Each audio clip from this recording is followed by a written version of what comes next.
tidur yang lama, dia bangun pagi. Nabi kata, barang siapa yang buat amalan ni dan ditutup dengan doa, doa dia paling makbul pada hari itu. Hadis Ubadah bin Samit, hadis sahih, hadis Bukhari, hadis 1125. Apa amalan dia? Pendek, ringkas, kita dah selalu baca tuan-tuan, tapi kena buat waktu dia. Bangun pagi, tidur, bangun pagi, awal pagi, jangan tengok telefon lagi. Bangun pula kena duduk dulu 2-3 minit. Jangan bangun terus berdiri ambil sembahyang kelam kabut. Tapi kalau subuh dah gajah, kena gerak jugalah. Tapi kalau bangun awal, kena relax dulu, bagi darah jalan lancar, tarik nafas, minum air. Jadi sebelum nak minum air, sebelum nak itu, sebelum tengok telefon, sebelum nak usik sana usik sini, sebelum nak kejut anak-anak, sebelum nak bergerak, buat benda ni dulu. Apa dia? Yang pertama tuan-tuan, baca la ilaha illallah wahdahu la syarikalah. Kalau boleh panjang, sambung la ilaha illallah wahdahu la syarikalah, lahul mulku wa lahul hamdu.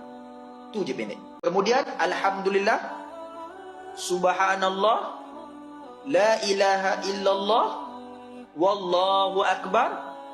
Dan yang keenam, la haula wa la quwwata illa billah.